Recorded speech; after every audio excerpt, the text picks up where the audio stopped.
So welcome to the 12-step Big Book Workshop. My name is Lisa, and I am a long-term student of the 12 Steps Method of Recovery. My focus fellowships are CODA, Al-Anon, and OA, and I'm very glad you are participating tonight, and I hope that maybe we'll have some spiritual experiences during the class. Wouldn't that be something? So please join me in the set-aside prayer with a commitment to have an open mind, an open heart, and the gift of receiving it beyond your wildest dreams. And I don't know if anyone's noticed or everyone or whatever, I do change up the wording in the set-aside prayer to kind of reflect where we're at in our studies. So, this is just a reminder that working the set-aside prayer is really going to help everyone with a lot of issues, but especially when it comes to the power issue. And put whatever words in there that really help you and resonate with what's going on in your life. And don't be shy. Put in whatever you need to put in there. So please say this along with me on mute. God, please set aside everything that I think I know about myself, my unmanageability, and you as my source of power, so that I may have a new experience with myself. Step 2, my unmanageability, and especially you.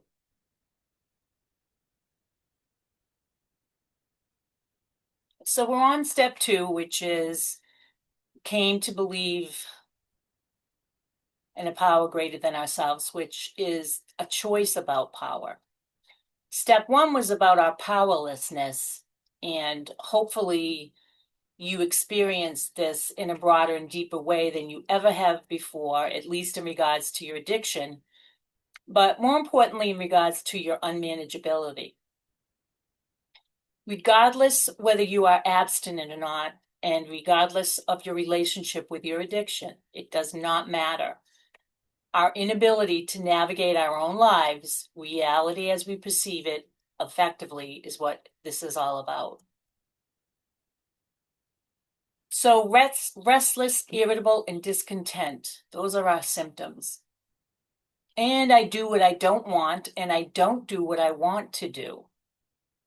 What is it that you actually believe? And then how do you actually behave in contrast to what you actually believe?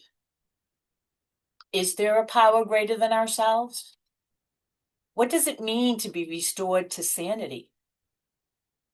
Is God necessary?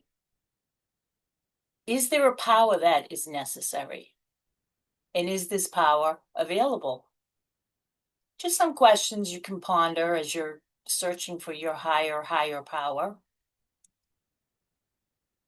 You haven't been asked yet to make that decision, although tonight I will be asking you to do that at the end, but to make a faith decision, a decision about faith.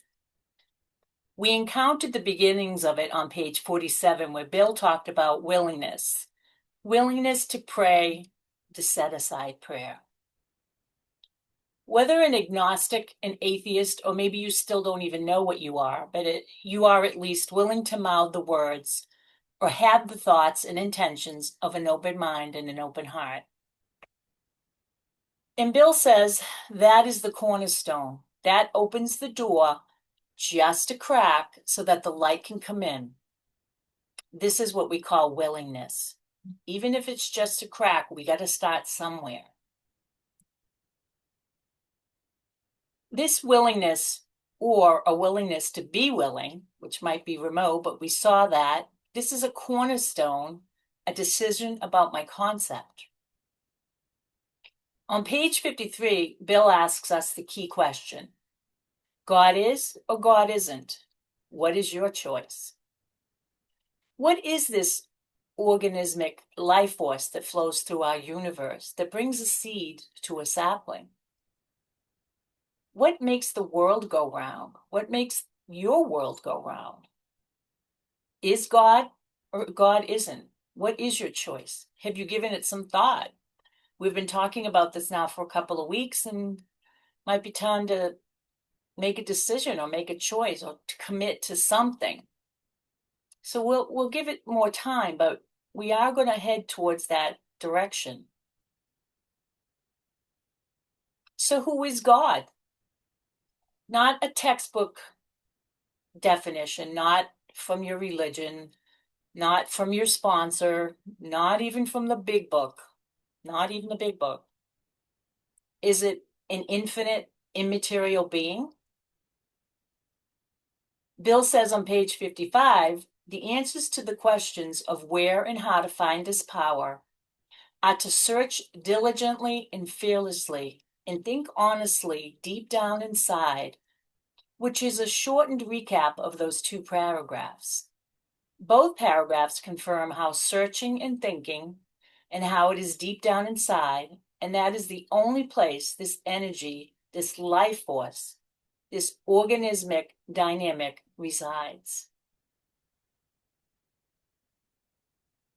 So this life force that is impossible for us to name because it is infinite. It's beyond our capability to put it into words. In fact, it has no substance. It has no image. No words would fit it. Do you believe it is fully present? On page 53, Bill says, God is or God isn't. That is about its existence from a different perspective. He says God is everything or God is nothing. Whatever this reality is with a capital R, remember, Bill puts the names of things in a capital when he's referring to God. So whatever this reality is with a capital R, if it is the only thing that is. So then, if it is the only thing that is, that would mean it is somewhat logical. It is probably theological. And we would like to think that there is a consciousness here, an awareness, a self-awareness. But I digress. I don't want to go beyond the boundaries of the big book. I really need to stay within those confines. But some talk about this unconditional love. We are looking for help. What does unconditional mean? Having no conditions? It's the best response I could find was having no conditions. But as you see, there are no hoops to jump through. There's no right or wrong. There is no reward or punishment. It's unconditional.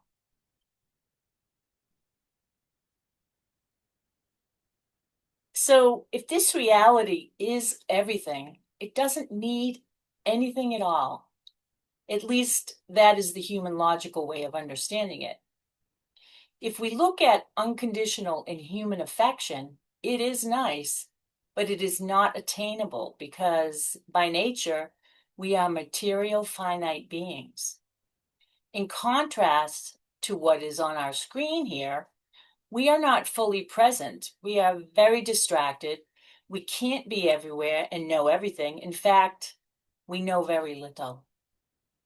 I may not be able to comprehend what unconditional really means, but I do have a pretty good idea what conditional means.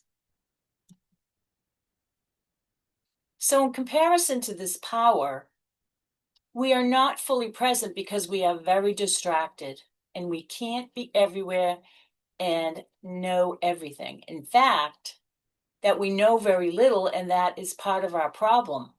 I didn't know that I didn't know. This is the ultimate ignorance that creates my suffering. Back earlier on page 10, Bill says he was hopeless, but he reflected on some of the experience and knowledge that he had when he was younger and growing up with his grandfather. If you remember back about Bill's history, he was pretty much raised by his grandfather once his father left. And Bill's grandfather was a recovered alcoholic. So he had a really good start in the world of alcoholism. What he didn't believe in was a God personal to him. On page 10, he says he got irritated and his mind snapped shut against a personal God. So we can assume Bill is writing chapter 4 from his personal experience as perhaps an agnostic or maybe even as an atheist, because that was how he started out. On page 11, Bill is hopeless. What God had done for Ebby, what Ebby could not do for himself. His human will had failed and doctors had failed. Bill was about to be locked up and he admitted complete defeat, and he had been raised from the dead. He's talking about a miracle here as he sees it, using his words. Suddenly taken from the scrap heap to a level of better than the best he had ever known, here sat a miracle at the bottom of that pile. So Bill felt like when he understood the concepts that a miracle had happened, which is pretty good coming from somebody who wasn't even willing at first to admit there was a God. On page 12, Bill thinks about his prejudice, but he liked the concepts, these general universal concepts. The synonyms on page 12 are creative intelligence, universal mind, spirit of nature. And in their conversations, Bill challenged the religious idea and he confronted Ebby. And they gave this incredible response. It's in italics on page 12. And it was, Bill, why don't you choose your own conception of God? Ebby was once asked if in an interview where he came up with that, and Ebby said that it was the teaching of the Oxford group. Ebby said each person got to choose. It didn't need to be the Christian dogma. Choose your own conception of God. Then Bill says that this melted the ice he was metaphorically thawing out. He says, it was only a matter of being willing to believe in a power greater than myself. Nothing more was required for me to make a new beginning. I saw that growth could start from that point upon a foundation of complete willingness. Well, we know willingness means action. And Bill was willing, and this is why he tries to convey to all of us that read this book.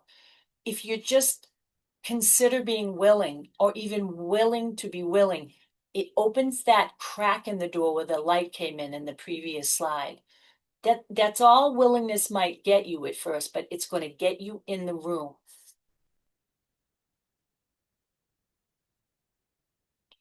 If you struggle with letting go of self-will, try getting curious about possibilities and ask yourself the questions that can lead to willingness.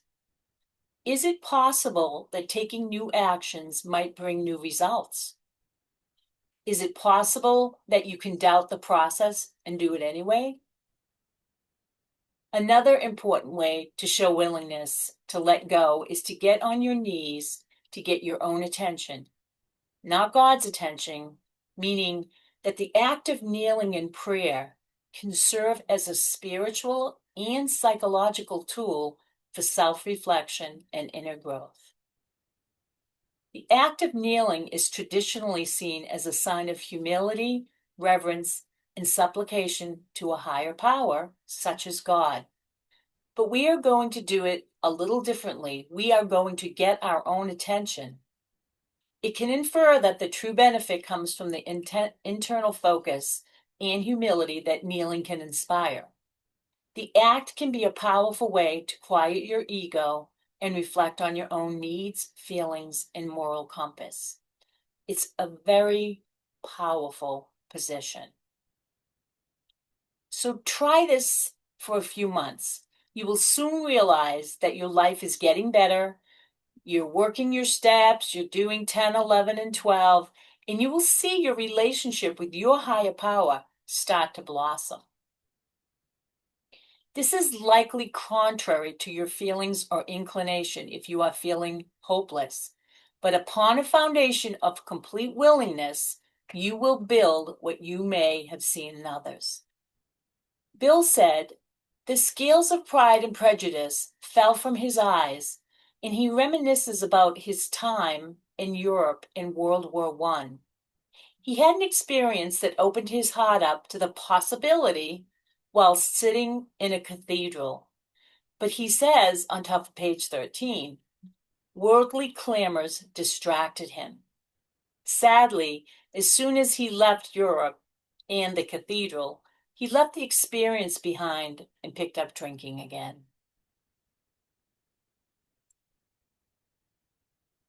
So now he's back in the hospital. It's the third time. It's December of 1934, and he came in drunk on the 11th. On the 12th, he gets a visit again. He humbly offers himself to God as he then understood him to do with him as God would. Bill says, I admitted for the first time that of myself I was nothing without this power. I was lost. I ruthlessly faced my sins and became willing to have my newfound friend, with a capital F, meaning God, take them away, root and branch. His schoolmate visits him, as does Ebby Thatcher, and gave him his complete confession, and he says, I fully acquainted him with my problems and deficiencies. Then they made a list of people I had harmed whom he had or who I had a resentment towards. Belief in the power of God, plus enough willingness, honesty, and humility to establish and maintain the new order of things were the essential requirements. Simple but not easy. One of the great phrases in the big book, it is so powerful, but a price has to be paid. And it meant the destruction of self-centeredness, aka unmanageability, the spiritual malady. How does this happen, Bill? Bill says, well, we must turn in all things to the Father of light, who presides over us all. Such a wonderful metaphor, the Father of light, who presides over us all. A representation of a higher power showing us a pathway to gain a deeper understanding, to find comfort and receive guidance while we navigate life's challenges and our own unmanageability.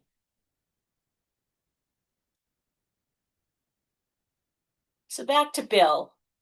It's his third day in the hospital, and he says, there was a sense of victory followed by such a peace and serenity as I had never known.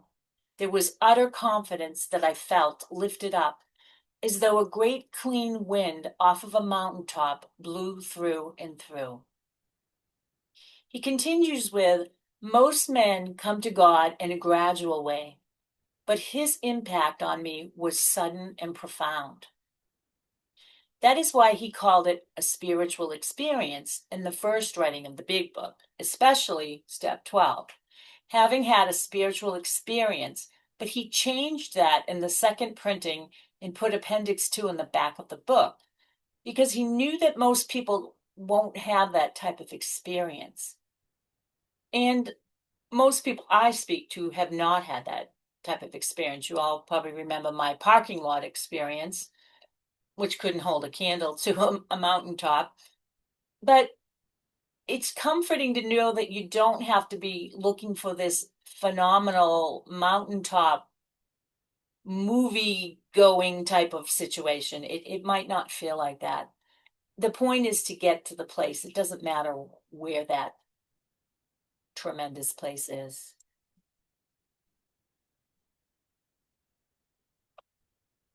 So, like I said, most people have a toned down experience, like the dimmer switch. It's kind of slow to go down, slow to go up, rather than the light switch.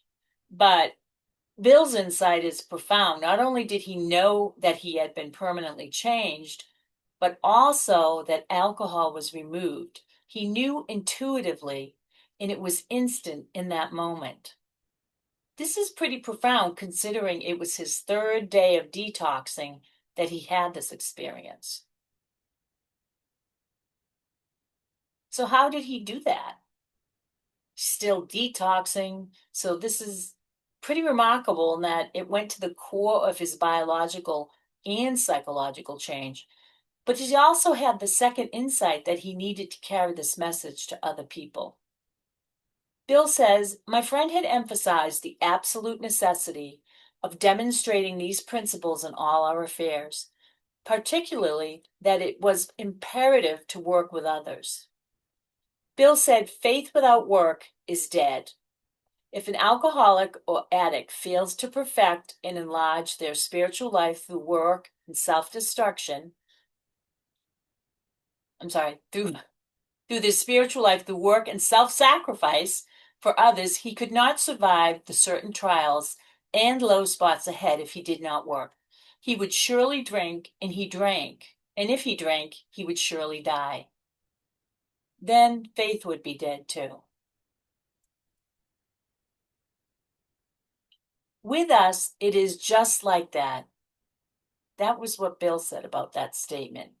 And when we heard Jim's story, which has lots of indicators as to why Jim relapsed, even the several times while doing the steps, but the key phrase that we focused on is that he failed to enlarge his spiritual life. He wasn't helping other people. So those are the two key aspects that you really have to embrace. You have to enlarge your spiritual life, and you have to be willing to help other people. That doesn't mean you have to volunteer at a hospital every other day or something like that. It could be something as simple as passing a shopping carriage to the person next to you trying to dig one out. So Bill and Lois abandoned themselves to helping other alcoholics. They even made a vacation out of it. And it was their avocation. That was their life's work. It was Bill's life's work. Work with another alcoholic would save the day when Bill was depressed. He would go to the hospital to help somebody when he was in despair, in a depression, a deep depression. But when he left after trying to help somebody, he was lifted up and set up on his feet. He called it a design for living, which that sentence, a design for living, you've probably seen meetings called that. There's books that have been named that. It's that those three words have been used a lot in the AA fellowships. So Bill says, we meet frequently so that newcomers may find fellowship at these informal gatherings. They took place at home, like the Oxford group had held. They had a lot of people present just to discuss what was going on in another area that they talked about. They held a formal meeting once a week so that newcomers could bring their problems, and they would say, we don't take ourselves seriously, but we take the program and the disease very seriously. 24 hours a day in and through us, faith, which is that decision that we make about faith, that there is a power. That is the whole point of step 2. When I first started attending meetings, and this is back in the 80s, I went to quite a few meetings that were still being held in the houses, and it was pretty interesting. So again, who is God? The bottom line is an uncreated, creative reality. Whatever this is, this power, it wasn't created, because if it was created, then whatever created it would be, in fact, be the God of our not understanding, which is very interesting. If there is something greater than the God we can encapsulate, then that would be the God we are relating and referring to. So it sounds a little mind-bending, but it's pretty simple. If there's something that created God, then that is the creator, is basically what Bill is saying. And we do want the top creator, don't we? So in the 12 and 12, Bill refers to our sanity again. He says, came to believe this power can restore us to sanity. And we saw that in Jim's story, page 37, back to proportionate thinking. In the 12 and 12, he refers to it a couple of times. In chapter 2, all about step 2, in which Bill says, in the spirit of an open mind, take a look at the results of the people in the room. If you can't believe in or make a decision about any type of traditional power, higher power, or God, because we don't understand it, choose the group as a source, which is brilliant because the group has what you want, freedom from their addiction, and the life that apparently flourishes most of the time. Look at the results that the people are getting and use the group as the higher power. If you can't commit to your own higher power, commit to their higher power. You don't have to do any more than that. So sanity is defined as soundness of mind versus defiance that is the hallmark of us addicts. Humility is the antidote to that defiance. I need help to have a relationship with people. I need help to have a relationship with this amorphous concept of God, as I don't understand it. When we first started this journey, we looked at Appendix 2. We wanted to know what a spiritual awakening was. Bill gives the description of a spiritual experience and a spiritual awakening in Appendix 2, because he changed it, like I said before, back in 1941. The spiritual experience, like the light switches, boom, it's on and boom, it's off. It's that quick, no telling how long it will stay on, and boom, it's off again. Whereas a spiritual awakening is like a dimmer switch, very slow and very gradual. We may not even see that it has moved, but then someone notices that we seem different, happier, calmer, or we observe things have changed. So it's a slow, gradual awakening. Kind of like when your alarm goes off and you just don't really want to wake up, but you're gonna. Bill says on page 567, which is Appendix 2, it is a personality change sufficient to bring about recovery. Bill speaks about William James' definition of a spiritual awakening as a transformative personal experience that alters one's entire perspective and priorities, often leading to a state of inward peace and a shift in focus from the material to the spiritual or higher power. James noted these experiences can be gradual or sudden, similar to religious conversion, and are characterized by profound feelings of assurance, harmony, and a changed personal center of energy.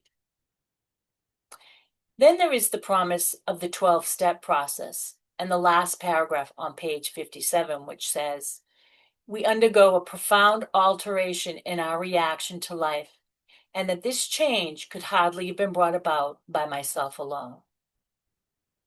There's also a great phrase that often gets overlooked at the bottom of page 57, which is, unsuspected, we go over to awareness of the great power greater than ourselves is the essence of a spiritual experience. The essence is an awareness, not a thought, not a certitude, and not a feeling.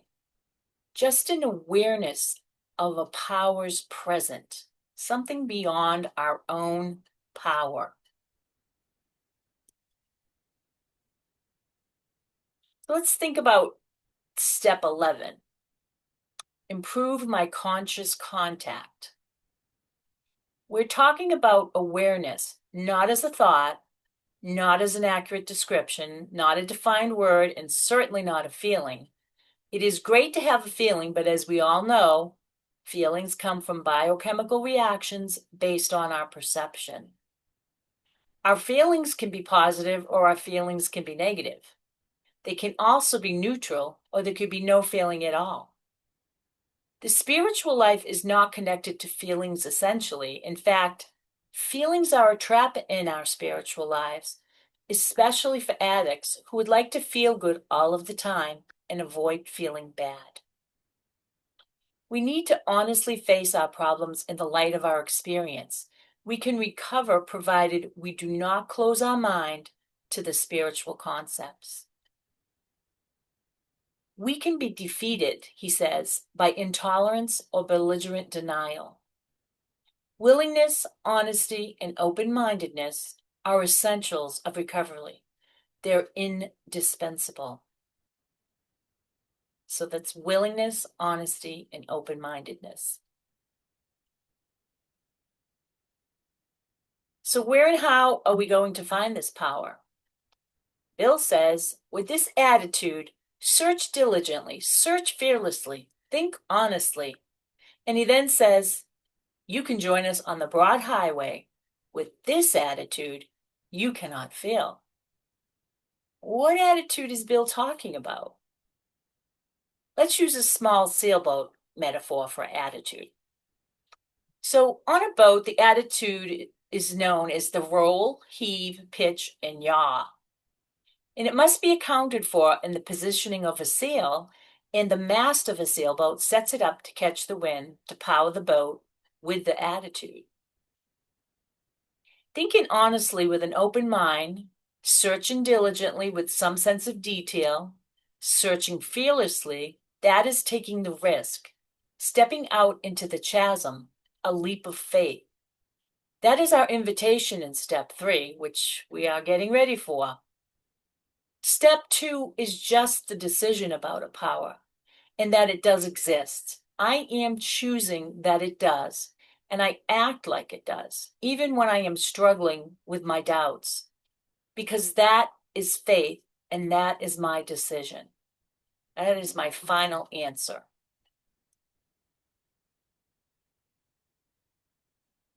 Faith as a decision prompts you into action.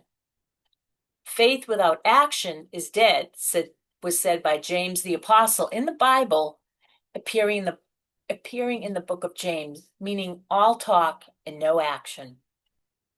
It emphasizes that true faith is demonstrated through tangible actions and good works, rather than just words, ideas, or thoughts.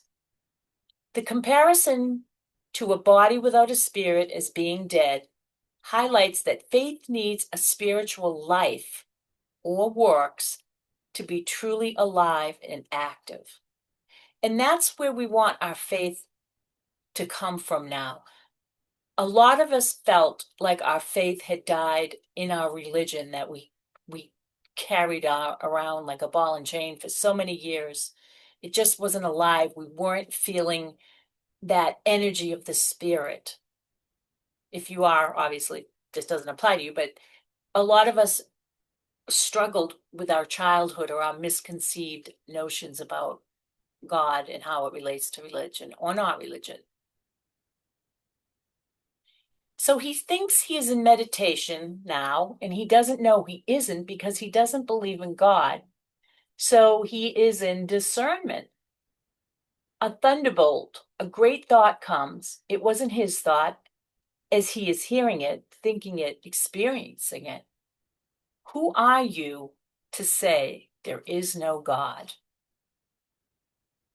This man tumbled out of bed, fell to his knees, and in a few short seconds was overwhelmed by a conviction of the presence of God. It's very similar to Bill's spiritual experience. It poured over and through him with the certainty and majesty of a great tidal flood. High tide, the barriers he had built through the years were swept away, and he stood in the presence of infinite power and love. He stepped from the bridge to the shore. For the first time, he lived in conscious companionship with his Creator. I love that passage. Thus, our friend's cornerstone was fixed in place and back to the spiritual arch, that cornerstone, which is the first stone placed on the foundation that sets the direction of the entire structure. Bill says, no later vicissitude, meaning suffering over life's challenges. The white water of the flow of the river vicissitude, difficulty, has shaken it. His alcoholic problem was taken away. Now that is a promise. On pages 84 and 85, after we finish the 9th step, Bill is very clear. These are the words, quote, we are placed in a position of neutrality. Hear that grace and freedom. placed in a position of neutrality.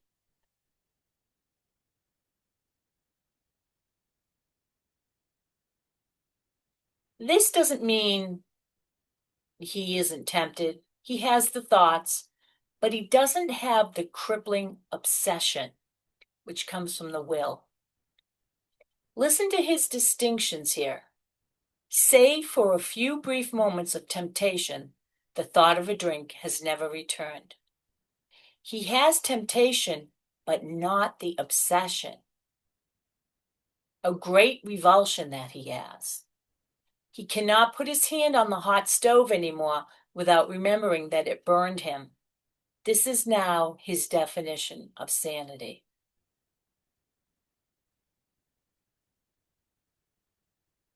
At the end of chapter 4, step 2, Bill is talking about the return to sanity, which is the freedom from the obsession. Listen to this sentence again. It's overlooked by so many. Seemingly, he could not drink even if he wanted to. He is powerless. We are powerless. We can't use our addiction even if we want to. We can't not use it if we don't want to. Think about Bill saying seemingly. He's not going to say something that sounds too black and white. Instead, he says, but he could not drink even if he wanted to, because he is powerless. He can't drink if he wants to. He can't not drink if he doesn't want to. Seemingly, he could not drink even if he wanted to, because God had restored his sanity, his healthy thinking, his healthy perspective, his soundness of mind. He calls it a miracle of healing.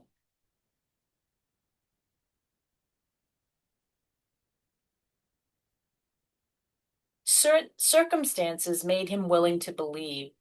Well, we all got our butts kicked by our addictions. Yes, that prepares us to surrender in complete defeat and be open to something that might have some promise of help. He humbly offered himself to his maker. That is step 3 again. And he is preparing us. One step is integrated with the next step. He says, God restored us all to our right minds. That's about the sanity again. This man's revelation was a sudden spiritual experience. Most of us grow into it, slowly spiritually awakening. But Bill's came in like a tornado. So here's the promise, the final promise, the final 2 promises of step 2 on page 44. God has come to all who have honestly sought God. Hear the condition? Bill had it twice in the answer on page 55. So you have to seek it.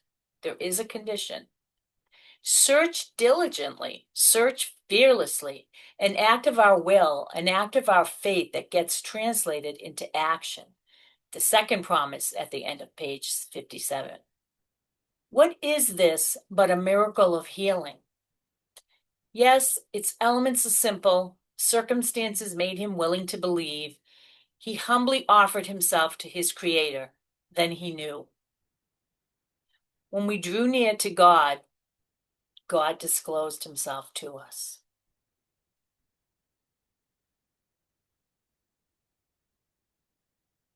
So please don't feel intimidated by step 2. The discussion around God is about your understanding and your thoughts. I still don't understand God, and I have spent many decades studying and searching for my own answers. Have you thought about whether you are a spiritual being having a physical experience or a physical being seeking a spiritual experience? Thomas Merton, the Trappist monk, said, God is reality that has no circumference, and his whole center is everywhere. I hope this helps you all in coming to an understanding of step 2. You may or may not have this experience in step 2, but by the time you finish the 9th step, you will have a different relationship with the power other than yourself. So your chances of having a complete recovery by the ninth step will be based on how much you're willing to give to the higher power in your life, how much you're willing to let go of your life so that your higher power can take over. I mean, if you're not willing to have a higher power, pretty good chance you're not going to have the promises by the ninth step. So right now, it's all about your decisions. This is the final piece of this assignment. And our little girl here on the screen she's using a vision board, which if that helps people, I don't know if you know how to use a vision board, but you just put up pictures that make you think about the subject, and every time you walk past it, you affirm it, and they can be very helpful and very successful. But when you're doing this vision board, you have to ask yourself, what attributes and qualities do you want and need this power to have? It's not about making an icon, nor is it about getting the words perfect. It's about accessing in your soul, your very core of your being, what this means to you personally, exclusively. No one else but you. Nobody has to prove it. Nobody has to tell you it's okay. This is totally in your hands. Gandhi said, your concept of God will change as you do. This has been 100% true for my journey. I am in the flow, and that is where I like to live. Right now, what do you need? Human beings need words and images and symbols. So let's have a discussion now about how we are moving along with this process, and if perhaps we need some ideas or information, we can share this with each other and see what we can come up with.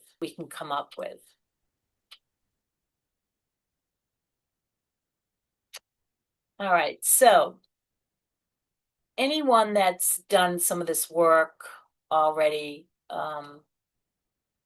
to find their higher power, if you want to give some experience, strength, and hope to some of the others, or just give us an idea of what worked for you. What I did was I took it to the logical level, and I read books, I read Bibles, I studied religions, I watched bibliographies, I watched biographies, I watched everything and anything I could.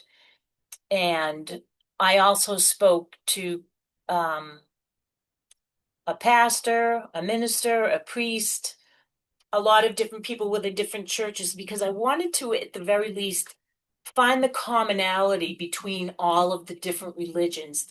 There are over 10,000 religions on the planet right now.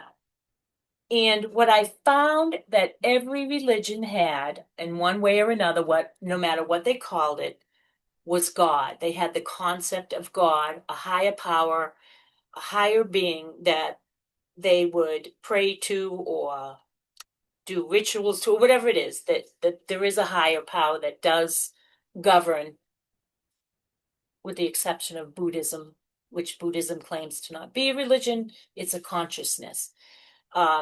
So that's how I tackled my issue. I wanted to go from the logical point of view so that I could see first where my logic would take me, because I didn't want to get into a thought pattern that would later be disputed by logic or by science. So I did do a very thorough job, and that still can evolve though.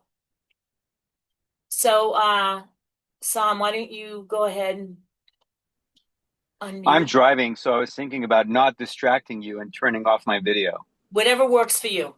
I mean, I can turn it on, but as long as you guys don't feel distracted. Excuse me. How beautiful is the passage about, being put in a position of neutrality? It's so phenomenal as a concept. Um, and just the idea that something places you there, you kind of find yourself there and discover yourself there is pretty phenomenal.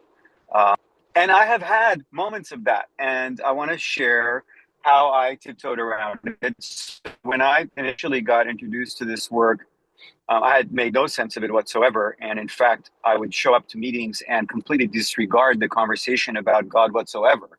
Like there was just this black hole where I was like, okay, well, they said that word. Okay, great. Well, I'm this or that. I came from this religious thing. And it was just something that, like, I just, realized that it wasn't registering to me, and the importance of higher power wasn't registering on me whatsoever. And then I returned to the work and essentially got introduced to Herb's work.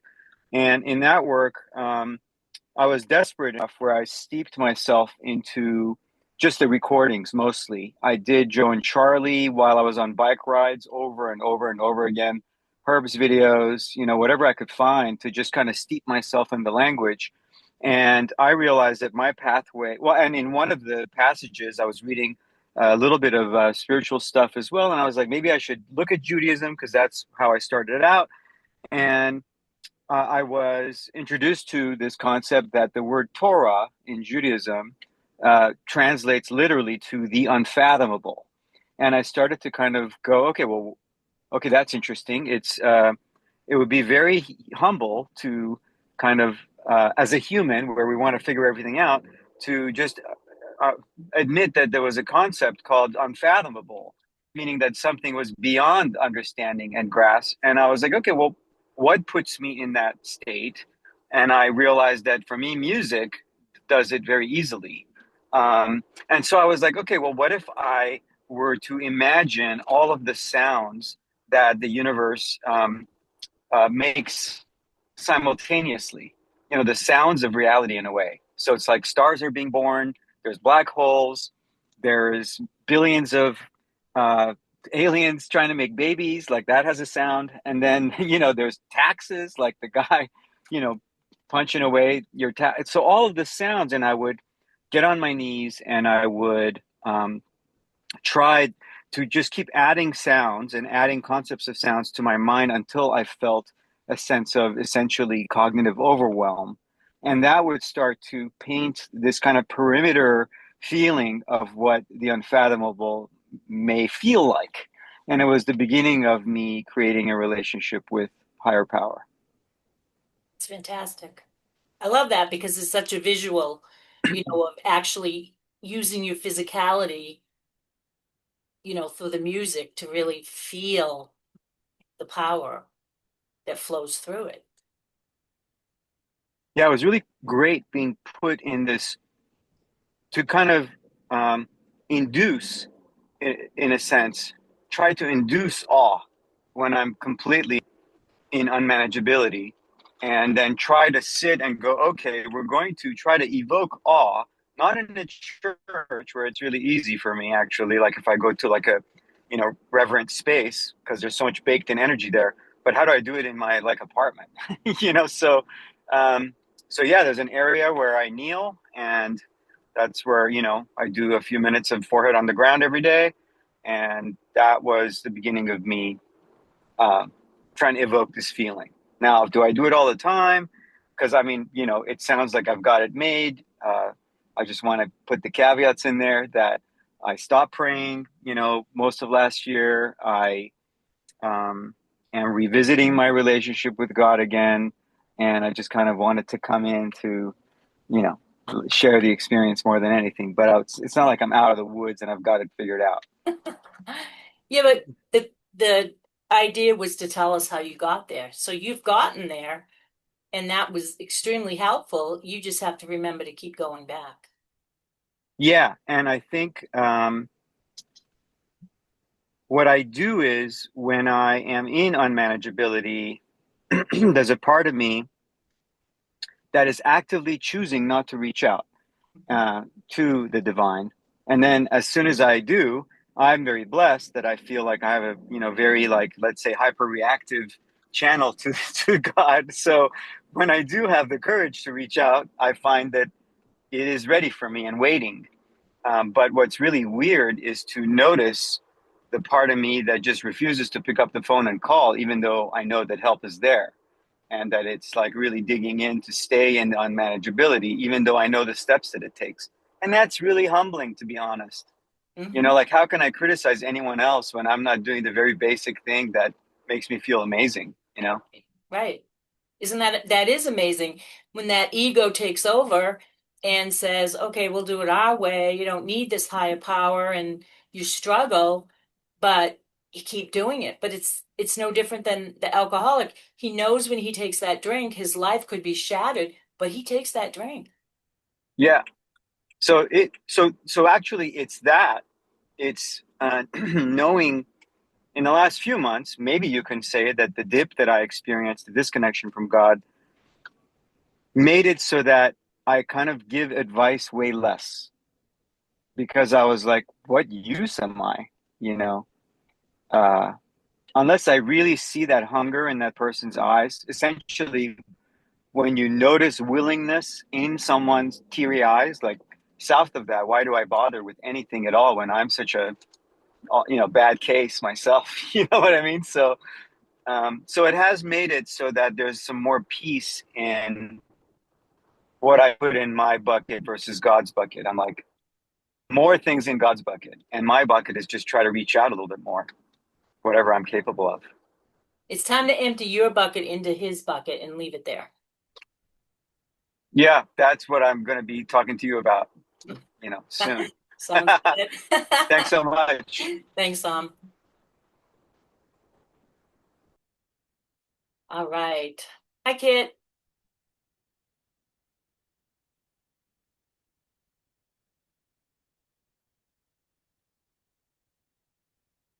Kit, you're muted still.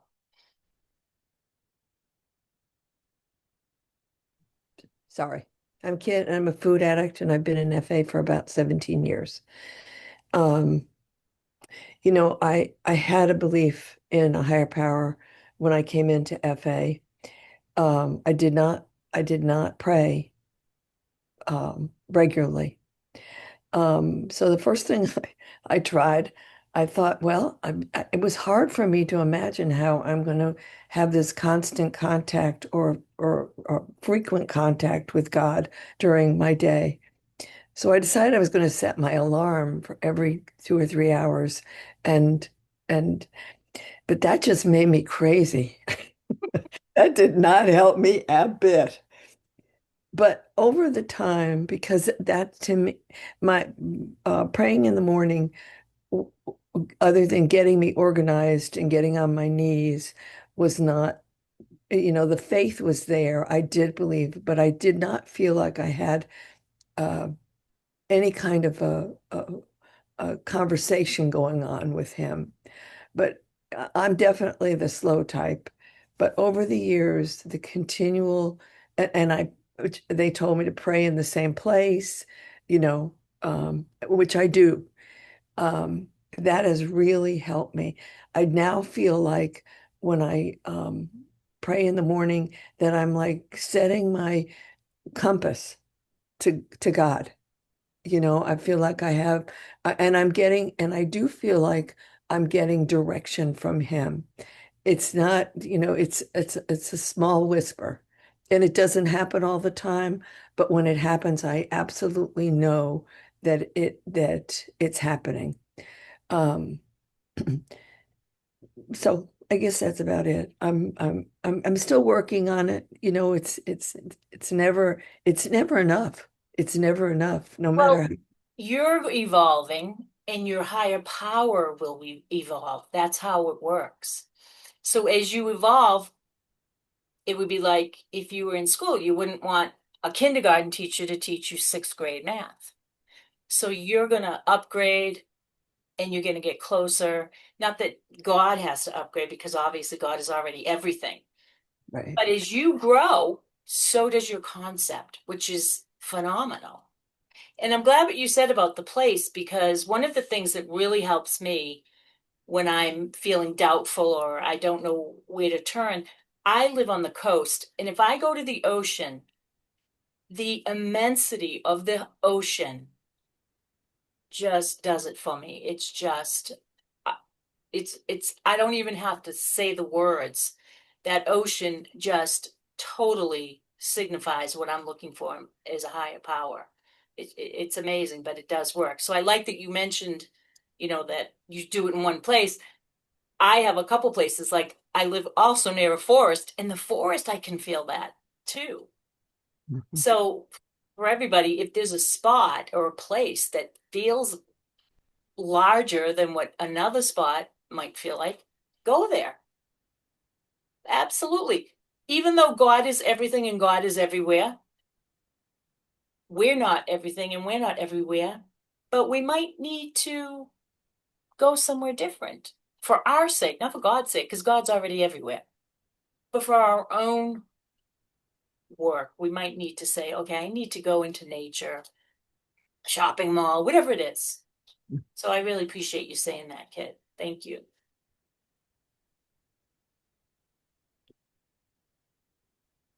Hi, Cesar. Hi, Lisa.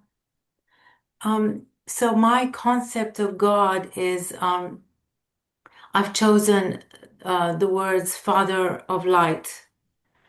And I've on my altar I have pictures of my ancestors, my father, my grandfather, my children, my great grandfather. And so I borrow my ancestors' faith because they've been through so much, through genocide, through moving from country to country and restarting. And it takes so much courage. And I just feel their faith. I've been borrowing their faith. And the men in my life uh, have been very protective and caring, and I see that in my son. Um, and that's what's helping me. That's where I put my faith in. That's where my God is. I love that. And I loved your picture of the that willingness of that light that's coming in through the crack in the doorway. Mm, That's what God is for me, that light. that's awesome. So, in your recollection, did any of these actual ancestors give you some of your belief, like worked with you as a child or anything? Yes, I went to church with my grandmother. My parents weren't very religious, but my grandmother was. So went to church with her.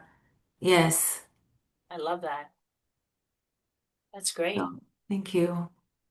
I'm glad you said church too, because that's another place I can go into a church, any denomination, and just the presence is overwhelming. In fact, I was in England recently, and their churches are thousands of years old, and the feeling was not like anything I've ever felt before.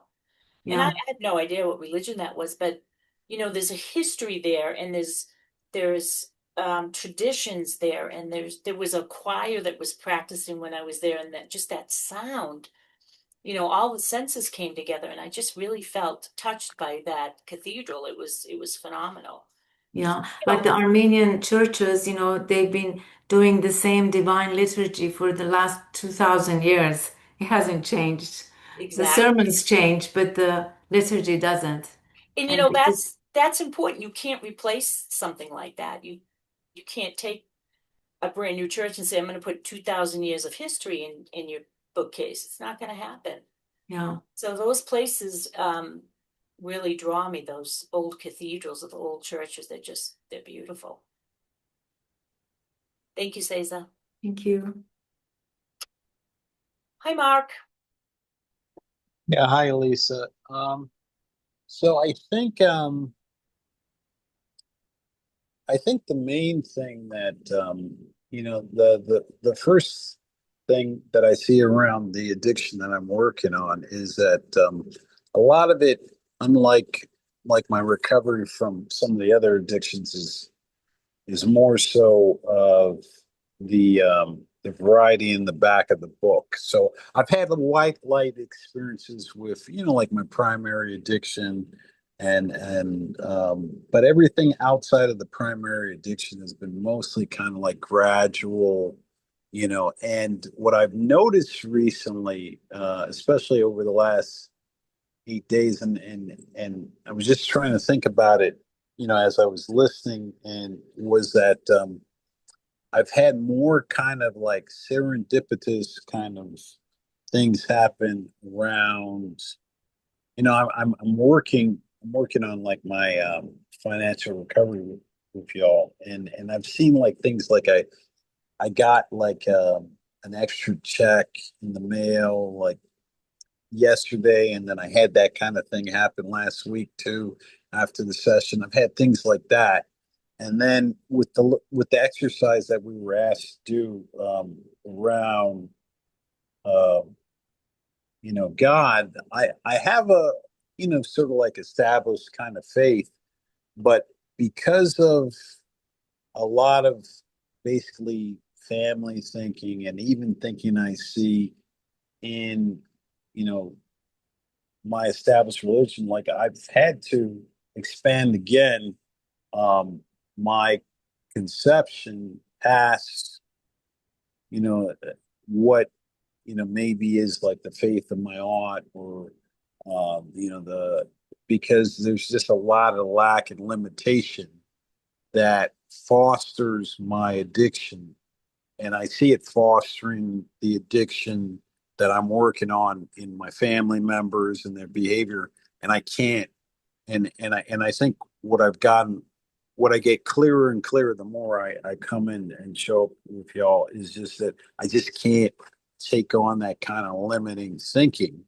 So in some ways, like I have um, this established God, but I just there's some things that are sort of like a break from what like my aunt believes, because I just can't, the lack and limitation. I see the negative deleterious effects of just not of self-care and not being able to care for yourself and so forth and so on. So I while I don't know that I originally was interested in doing that, like before we started doing this, like I've just it's just kind of come to me, and I was even sharing with a friend of mine that I've known for over 20 years, my first fellowship, that I'm just going to not be a quote unquote, good member of my faith in quotation marks, because I can't do the lack and limitation. I just can't take on stuff that regularly I hear from people uh, that maybe they think it's okay that I'm actively like not able um, to do some basic things because of my my addiction. So I'm talking the way I am so I can stay out of the story. But I've had kind of like stuff where I've said like, yeah, that's different, or this is shifted and that's shifted, and I think kind of like as I want to wind down is like the I'm not so good at the 10, 11 out of the way of life at night, but like I do it every morning. And I don't know how long we've been doing this workshop. I just do it every morning. I just don't, and I've worked in my meditation into it. And I've just decided like, like for the rest of, like the year, whatever, I'll just try it your way, and it's kind of expanded stuff, but I'm not I haven't been struck perfect. I still kind of do have a shadow side, but it's I can see more health and more hope, if that makes sense. I can see more health and more hope, and that's what I want to say. Well, Mark, you kind of are showing us an example of doing a little bit of a God upgrade. It sounds like, you're kind of questioning things and you're looking at things differently, and that's exactly what this is all about, is to find the higher power that works for you, which, doesn't necessarily say find the religion that works for you, because religion's a separate subject. It's, start with the higher power and then work your way down. If you decide, okay, I need more than I'm getting, and I'm going to find a religion that works on what my higher power is, but that might be hard to do. Thank you, Mark. Hi, Carol. Hi, Lisa. Hi, Lonnie. Lonnie's with her. Hey, Lisa. Um, there are three areas where I have felt the presence of a higher power. First of all, I must tell you that I really do try and meditate every single morning. Letty and I meditate together. I set the alarm, and we light a stick of incense, and we just sit there and we meditate. And the areas where I've noticed that the higher power is working is, first of all, music. I attended a library discussion that my son told me about, and they were talking about My Fair Lady, the play My Fair Lady. And, you know, I've always loved Broadway plays, and that music has always transported me. And this woman started to sing. I could have danced all night. She had a beautiful voice. And I felt like I was transported. I really did. And then this young man got up and he said, sang on the street where you live. And his voice and the music and everything, I felt so spiritual and so transported. I just loved it. And my husband and I just watched a documentary about Billy Joel. And same thing, I hear his songs, I hear his music, and I just feel so inspired. Also, on another note, Lonnie and I are Jewish. We were at temple today, and I'm amazed that all of the religions, all of them, have the same concept. You know, it amazes me. I just was never aware of that before, because I thought, oh, you know, Judaism is so different from spiritualism, and Judaism is such a different concept from what I learned from her. And it's not different at all. It's very, very much the same. So that was another thing where I experienced the spirituality.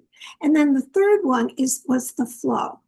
And I find, and this has happened to me several days for several different occasions, when I'm conscious of God, when I'm thinking of God, everything in my life just seems to flow beautifully. Things fit together.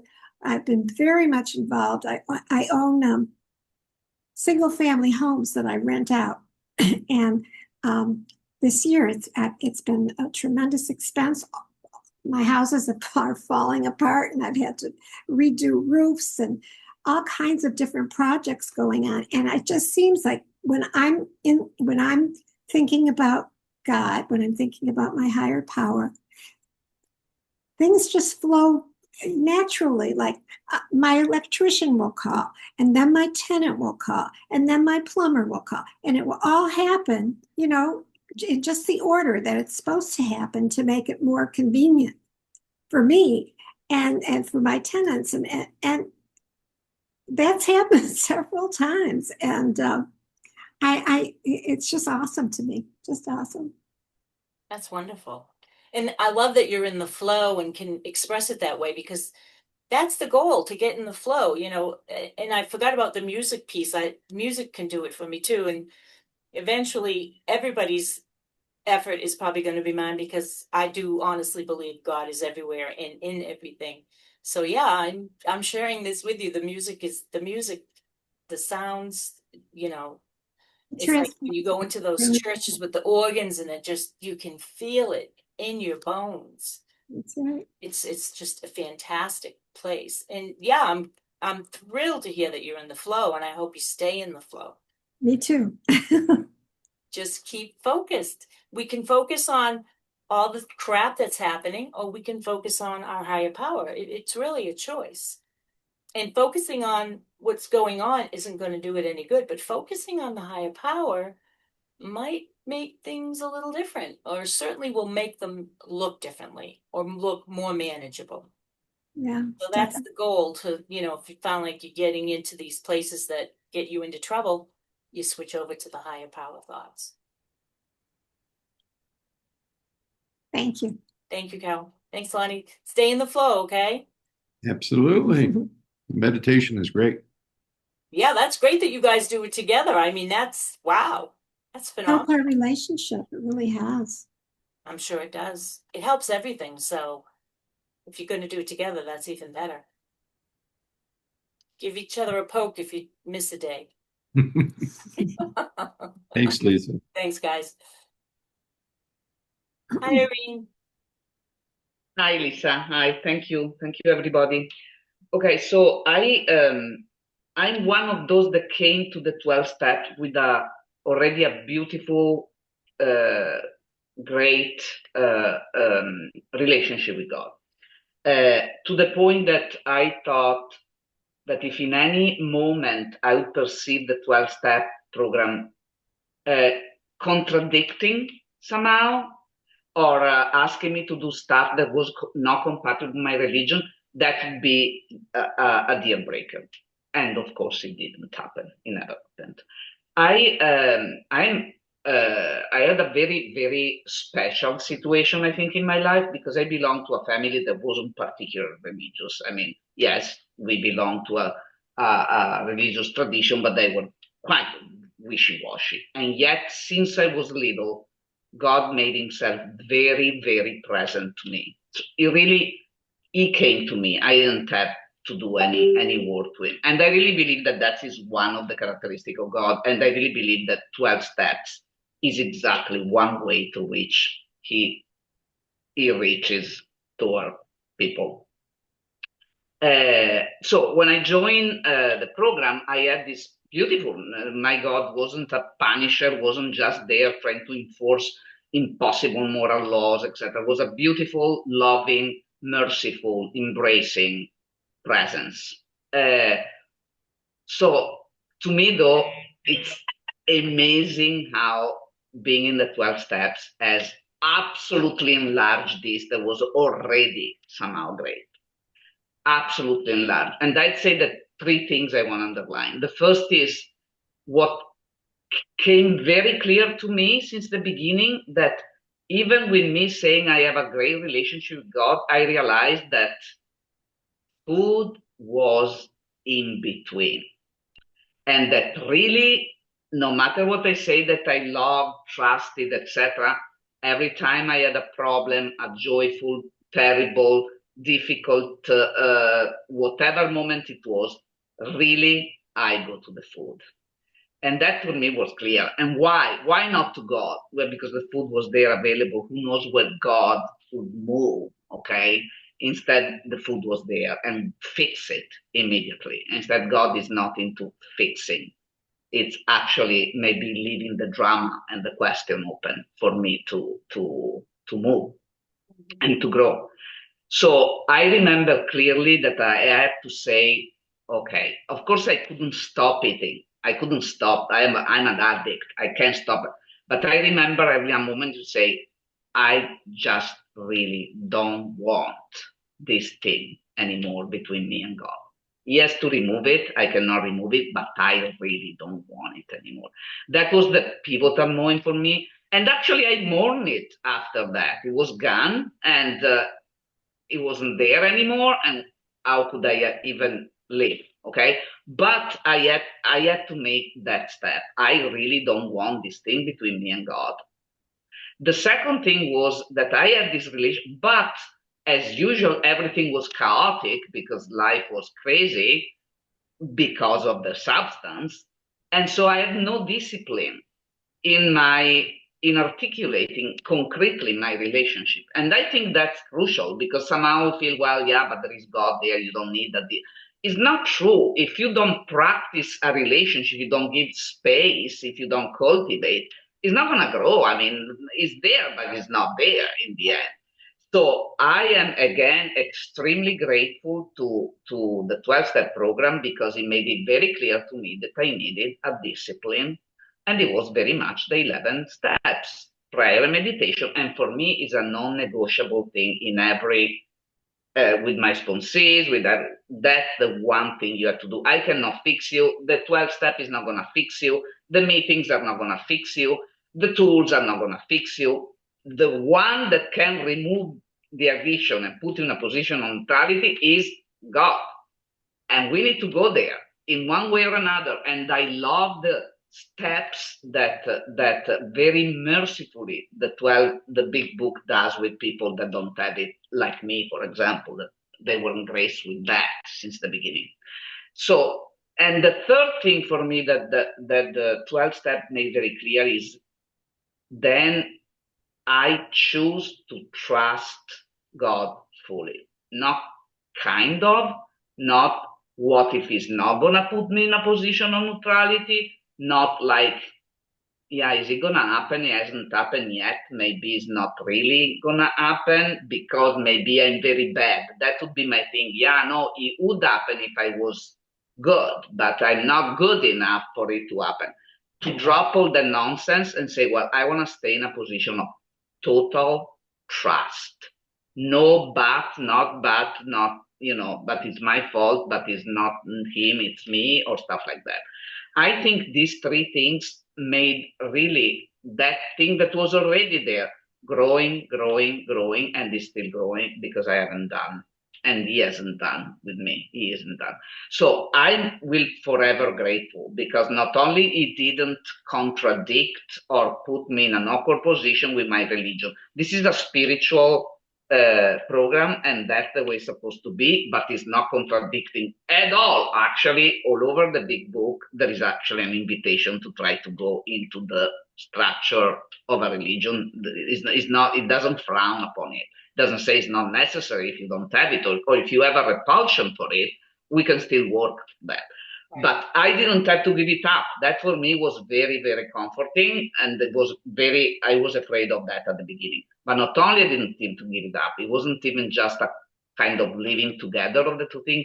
It was absolutely growing into that and in the most beautiful, complete, and ever growing thing. So I'm really so grateful to the 12-step program.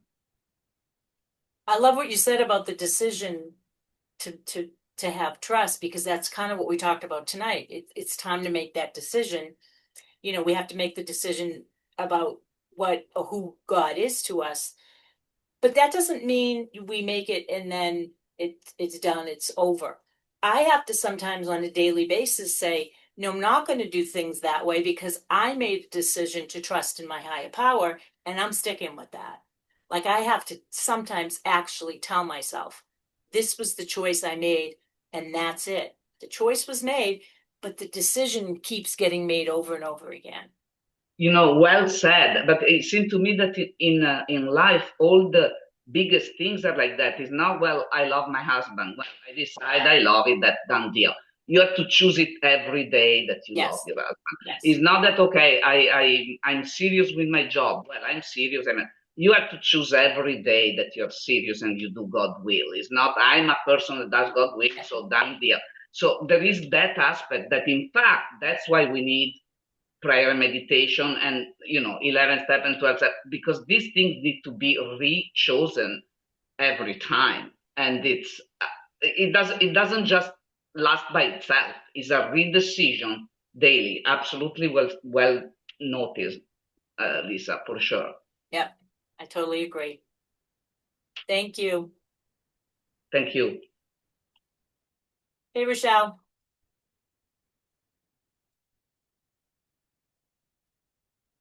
Hey, Lisa. These comments have been really great also, this discussion. But one of the things that really helped me was I always had this sort of infantile view of like God was like watching The Wizard of Oz and was sitting behind the green curtain or whatever, and you had to kind of struggle to get to God with all the terrible things that would happen along the way. And one of the things that has really helped me was, and I haven't done it enough, and I think it's going to be tomorrow night, is heart centering prayer, where the first time I went, he said, you invite God in.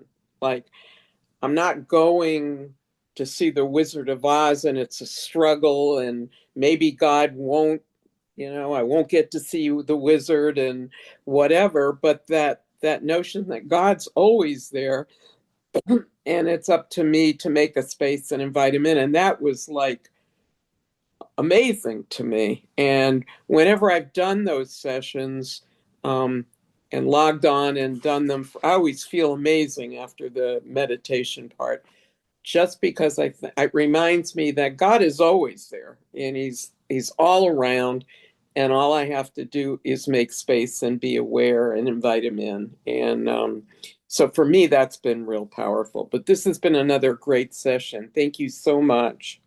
Thank you for telling us that. I like your idea.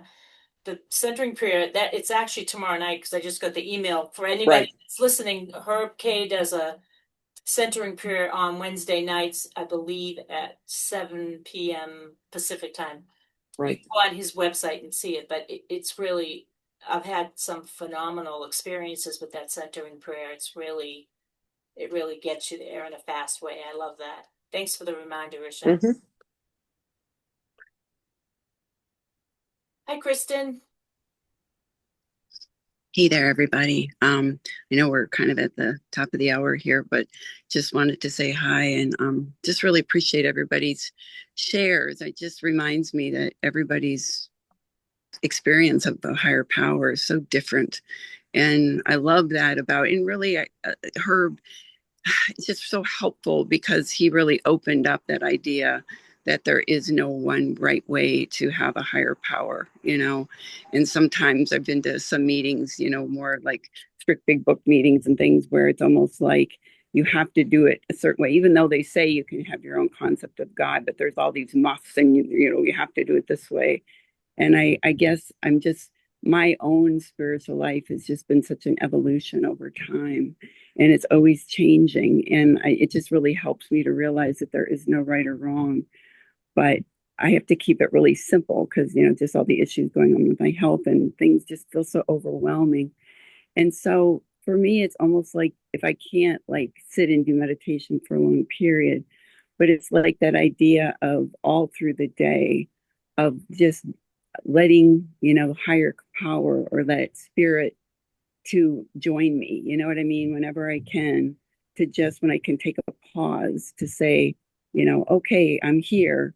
And for me it's almost like kindness. It's all of the different faiths, you know, because I did like you, I studied so many of the different things, and the theme throughout all of them is kindness, forgiveness, love, compassion, service. I mean, that seems to be, and you look at human history, and we've, you know, in all the different faiths and all the different cultures, but the glue that has kept us all going through world wars and tragedies and, you know, famines and plagues. And the thing that's kept us going is kindness, just love, compassion, helpfulness to each other. And so, kind of my little mantra to myself and my connection with higher power is just let me be kind to myself and others. Let me be kind. Let me be kind. And it's like letting that God in every moment because I just have to keep it simple because I'm one of those that can overthink stuff and try to debate, well, is it this or that? And it's like, Kristen, it doesn't matter, you know, because why do we have a spiritual awakening? So we can be of maximum service, right? So we can be the St. Francis prayer. And the best way that I can do that is just by being kind, right? And just, and so that knowing, and I'm just, I guess I'm a pragmatist. And to me, it's like, it's so like, of course, you know what I mean? There's no debate. And the neat thing about it too is that there's no downside of being kind. There just isn't. And you can do it to anybody from any religion to any part of the world. You know, the amazing thing is a smile and, you know, and a kindness is the universal religion or the universal language. Exactly. Yeah. Exactly. So, anyways, I just really just wanted to quote clean my seat and be a part of the group. And I just really enjoy and learn so much, you know, from everybody's shares. So, and Lisa, thank you so much for your time. Thank you for sharing. Thanks, everybody. All right. So if anybody else, are we good? So I hope everybody got a little bit of something out of everybody's shares. You know, if you're struggling and you're not sure how to go, at least at the very least, you see that we all go about it in a different way. And there is no one way, there is no right way. There's just get on the way, get into the driver's seat and go where you want to go with this. It's really important that you do it. It's gonna make the difference, really, trust me. I'm gonna do the sixth step prayer tonight, which we'll get to later, but it's been jumping out at me all night, so I'm guessing it needs to be read. And this was done in a workshop where we would take the sixth step prayer and revise it to our own fitting.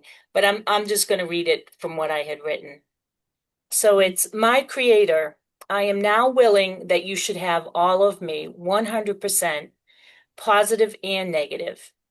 I intend that you now remove my character defects that may or may not stand in my way of my usefulness to my relationship with my Creator and my fellow man. Grant me strength as I now allow myself to walk 100% in your grace and to allow others to walk in their grace also. Amen. Amen. So thank you, everyone. If you have any questions, concerns, or anything, just shoot me an email and keep thinking about your higher power. Really flood your brain with it, really get some great ideas, because once you get the idea, then it starts to take on its own life. And that's the really big point about asking ourselves about our higher power. Because if we don't ask, we don't know. And that includes ourselves. Sometimes we don't even know what our beliefs are. We just assume it's there because we say, oh my God, or whatever. So really, really get into yourselves over the next week and personalize that higher power that is going to be so important coming up for the next steps that are coming up. And just give it your best, and we'll just keep working on this till we all feel like we've got this great higher power that is everywhere and is everything. So thank you, everyone. Thank you. Thank you. Thank you, Lisa. Thank you, everybody. Thank you. Thank you. Thank you. Thank you. Good night, everybody. Thanks. Good night. Good night, everyone. Good night. All right. All right, Michelle, I will be in touch. Night. Good night. Talk to you soon.